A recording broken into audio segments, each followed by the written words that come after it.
Conquering Mount Scrapmore with Brenda. I'm Brenda, and it's Free Pattern Friday. Yay! It's Free Pattern Friday. Today, I was playing around with my EQ8, and this is kind of the block I came up with, and I thought, ooh, this would be kind of cute. And I'm calling it the Unexpected. Unexpected is the block, and it's basically, it works in values of darks and mediums, and there's no low volume in here at all, but we've kind of played around with some fun colors, and we're, you know, it's just like we're playing with our scraps. That's what we're supposed to do and have fun.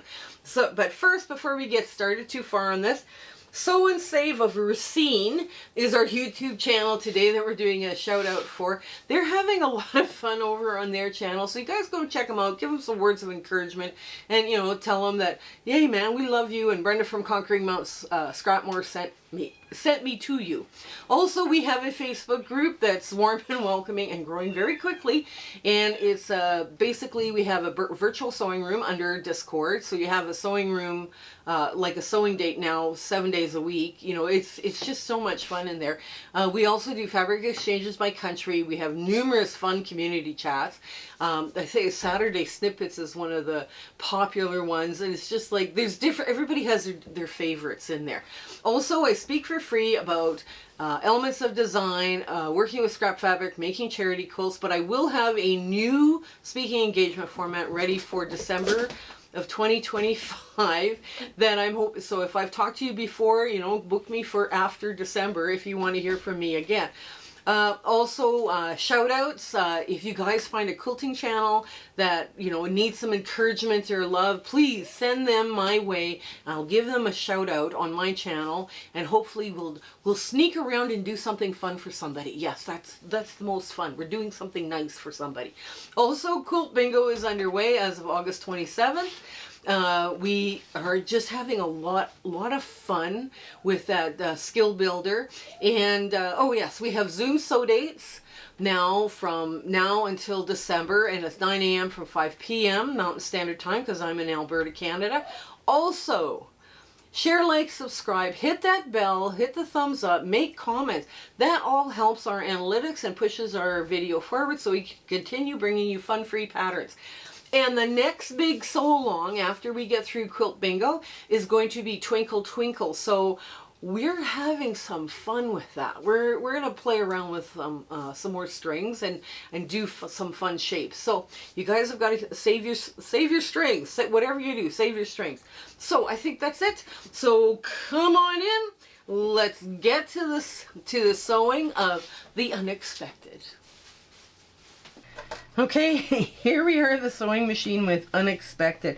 Now, there's a couple ways you can do this, right? And I think the easiest way to do this is to do these little corners first, right? And then you make your, you know, you make a great big triangle. So let's work on that first. We had a lot of fun picking fabrics with this one. I had gotten a donation of scraps. So I'm like, yay, team scraps. And I'm like, oh, some of them are just simply gorgeous. So you put the mediums with the dark and the darks with the mediums on the outside for the purples and the blues. Like I say, I know this probably calls something else, but like I say, when I'm playing around, I don't necessarily know what I'm going to get. So kind of like, yay, let's do this. Let's play with this. Yeah. So, yeah, the cutting instructions are very easy, and most rulers, I'm saying, or I'm putting a caveat on there, most rulers have a 45-degree angle, so you don't need a specialty tool for this. You know, you can get some really cool things out of this. And then when because you're cutting your trapezoid, remember I finally remembered what the word was. You're cutting your trapezoid, so you can do several cuts, like along a, you know, a 2.5-inch strip, or, you know, whatever. I can't remember what exactly the strip is, but, you know, you can do quite a few cuts and get some lovely blocks put together.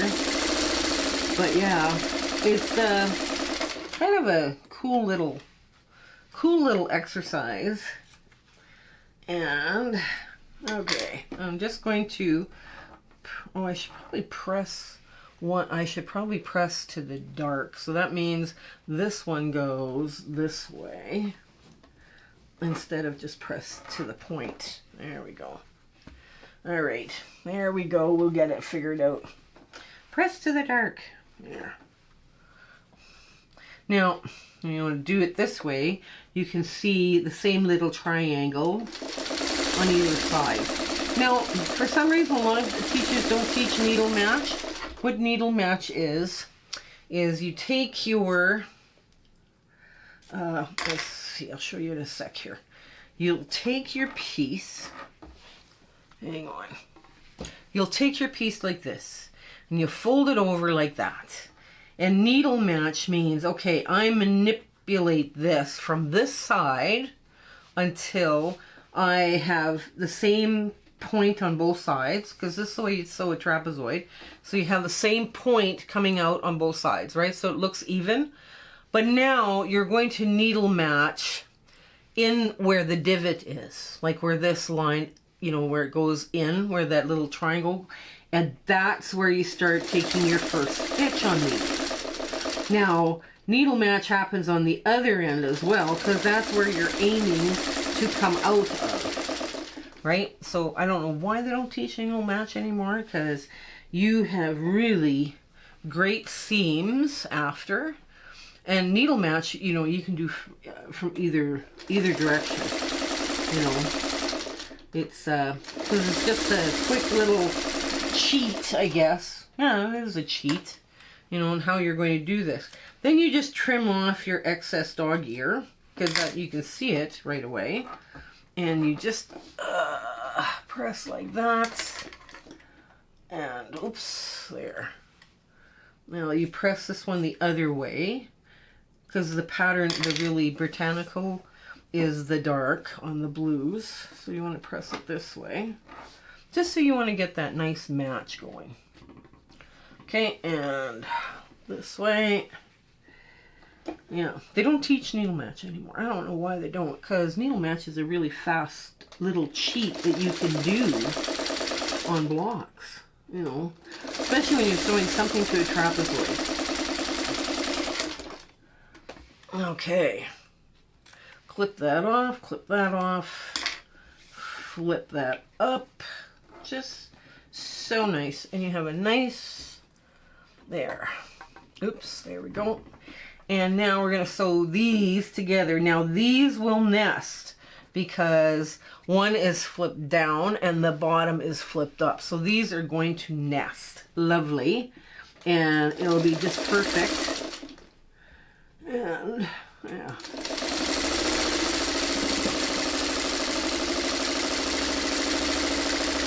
There we go. See, this is where you master your Y seams, because you're going to have Y seams no matter how you do this, right? So this gets flipped this way. There we go. There. And let's just get the rest of these all sewed. Okay, here we go. And we'll go right down to the point. There we go. There. Wow, we're halfway done already. This did not take long. Oops, we don't start there. We start here. Okay.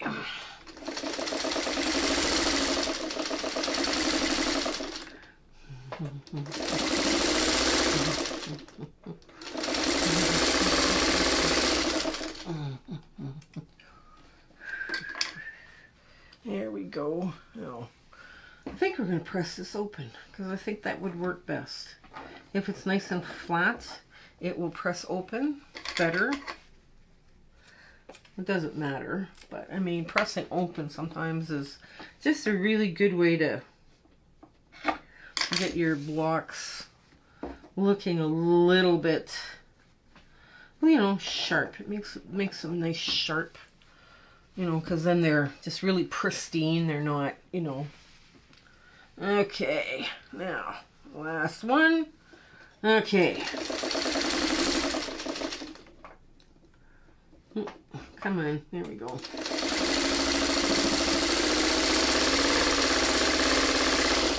Now, here's where the challenge becomes. Now, you're going to do a Y seam. And I know some of you just loathe Y seams, but there's a very simple way of doing Y seams. And I have showed you how to do this. And first off, I suggest you get the stitch plate with the tiny hole, because what will happen then is your Y seam is not getting sucked down into your sewing machine, because that happens. And that has happened to people, and they're just like, I don't know what to do. Yes, exactly.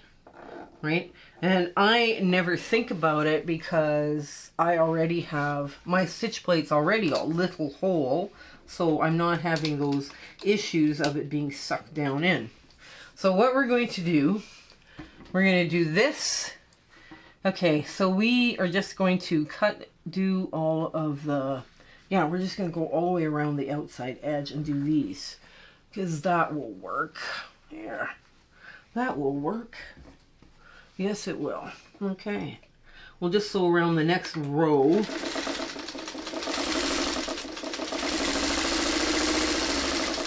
And you're going to make sure that that seam here in the middle stays open. So you're going to sew it so it lays open. There we go. Ah, and I ran out of bobbin. Of course I did. Of course I did. It was sewing so nicely all of a sudden. Yeah, I know. I laugh whenever I run out of bobbin now. There. Okay. Here we go. I'm just going to put another part bobbin in here, so watch me run out again. I'm trying to go through some donated thread as well, because I get thread donations too, which is always lovely. It's nice to get thread donations to make charity quilts. I mean, all this, and you guys realize too, all the stuff I make on the channel here is for charity, right? Like, I mean, these blocks all end up in charity quilts. You know, they don't end up on somebody's bed that I know. My friends and family have begged me to stop making quilts for them. And then my daughter will come along. I want this one. I want that. Okay, fine. Whatever. But yeah, most of the stuff you guys see me make here on the channel is all, you know, they all goes to charities, right? So it's not a big deal, right? Okay, there we go. Oops, there, I'm gonna line that up. Take my time, line that up, because that would be nice to have it all lined up. Nice and flat.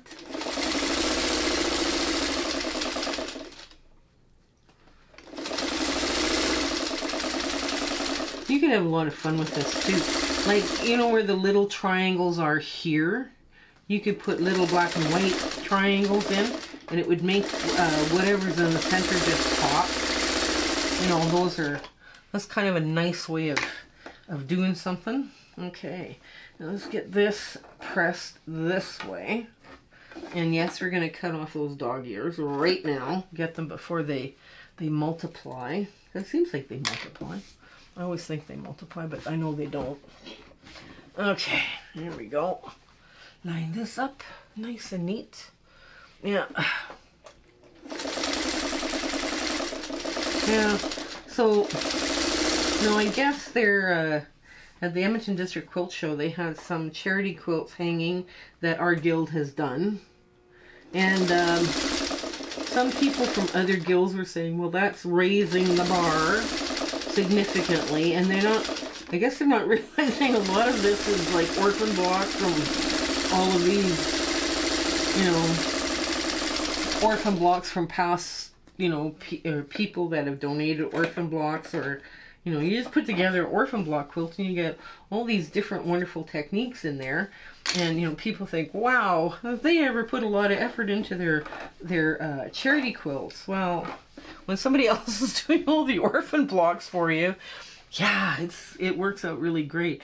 And like I say, I will not be donating to orphan blocks. I will be putting them into quilts and then donating the quilt, right? So that's, I just want to make sure everybody understood that how this channel rolls, how we do this, you know, because I think it's important. People, you know, people shouldn't forget, you know, times are tough for everybody right now. I know times are tough for, the price of fabric has gone up, the price of thread's gone up, everything's gone up, but reality is that, you know, if you have fabric, thread, backing, and batting, you know, you're probably better off than the guy you're giving this, you know, charity quilt to. So, yeah, it's just, and it's really hard.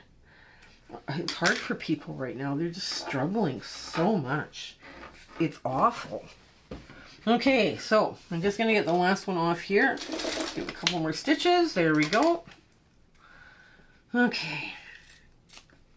Now, oops, I'm going to go like this. Okay. Now, what we're going to do here is, all right.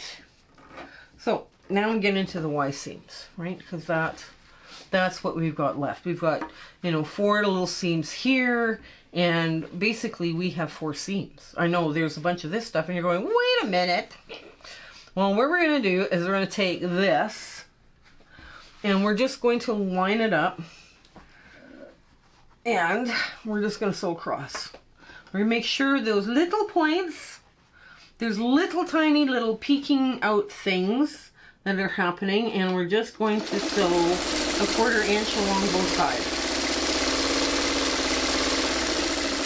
Right? There we go. One seam. Okay, and I'm pressing out. No, I'm pressing open. Sorry, I'm pressing open. Open. Press open. That's one seam.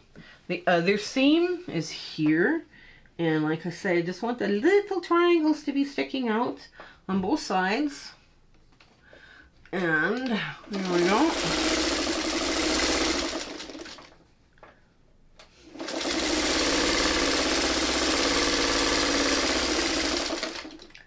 And again, you take this off and you press open. Open is the cheat. You press open on both of these and you can do some wonderful things now. Yeah, press open. Pressing open tells you where you can pivot, right? So what you're going to do now is you're going to put this in first, and this is what you're going to sew, right? Oh, we should probably put, well, we can put that the other way. We can push this the other way. That will work, and then it will nest at the edge. See, we can adjust finger pressing. Finger pressing is very quick to adjust. You just go over it with your finger. And now I'm just going to adjust it that way. Okay, so we're going to do this. This we put over like so. Now we want a nice sharp point. So we have nested this. Now we're going to show from this side here. And we're just going to get this baby all lined up and under.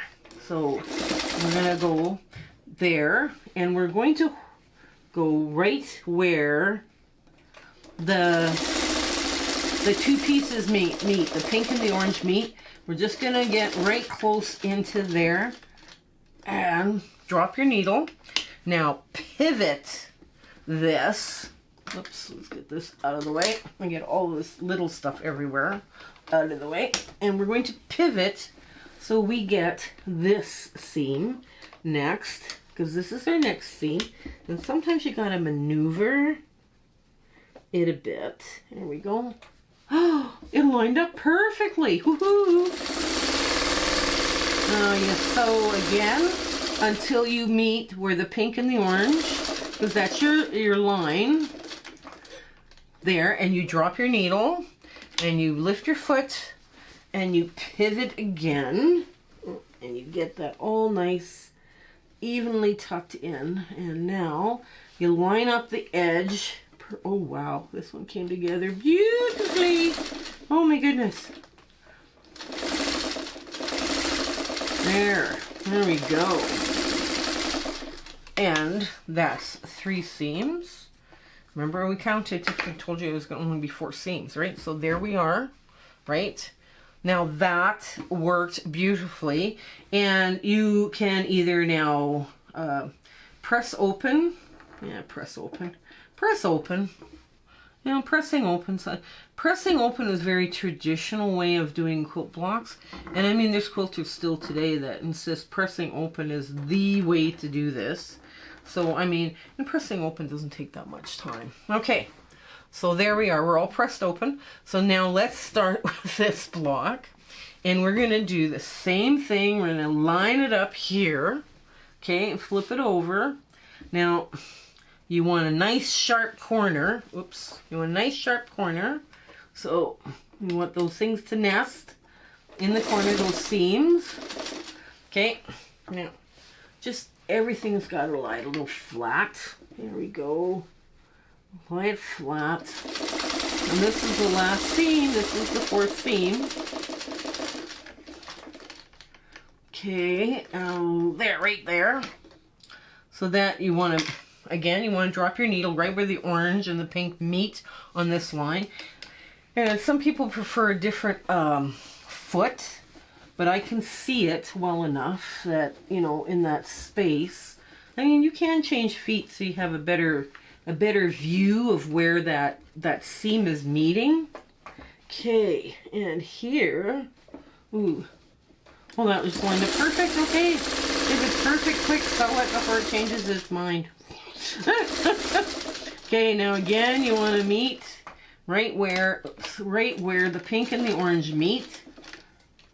Perfect. I dropped it in the perfect spot, and now I want to shuffle it again. Shuffle it again until, there we go. Perfect.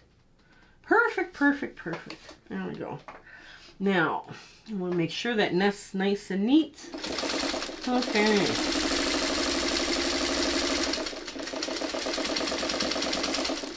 And, ooh, my foot just came off. Well, the foot just came off, but I got my everything sewn. So again, we're gonna go and open this seam here. I'm gonna open the seam up here between the pink and the orange, and then the dark orange and the pale orange. We're gonna just open that one up too, because I think that's gonna help everything lie flat. And we are done. This baby is done. Let me get a quick press on all of this. And I believe our points, oh, our points are beautiful. Look at the points on the edge. The points on the edge are just perfect because everything's matched up. So let me just give this a quick little press. I got one micro, oh, there it is, it's gone. Ha! I had one little micro pleat, which I disappeared as soon as you finger press. So let me give it a good press and we'll get to our ta-da moment. Okay, here we are with the unexpected.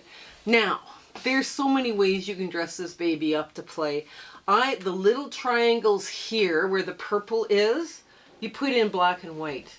I mean, wouldn't that look sharp? All of a sudden you got this little pop of black and whites, and it would just play really well. I was sitting there when I was playing with this, I was like, oh, we could do this, we could do that. There were so many things, and I thought, okay, I want something that's going to pop. And this does pop, right? But afterwards I said, no, I should have used black and white triangles. I should have, you know, all the shoulda, woulda, couldas. This would look great in a bed. And this center block is perfect for those large scale prints you're all worrying about, right? Because, I mean, this is, you know, it's big enough square to do that. So I do hope you give this one a try. Yes, there's Y seams in it, but it wasn't that tough. You saw me put it together and, you know, it just lined up beautifully. So I hope that you have an amazing week ahead and life is going absolutely terrific for you. Okay, you stay well and take care until we see each other again. Okay, bye! My husband and I would like to thank you for all of your support and watching our videos and sharing and liking. It has just been, you've put us on such an amazing journey and we are having so much fun.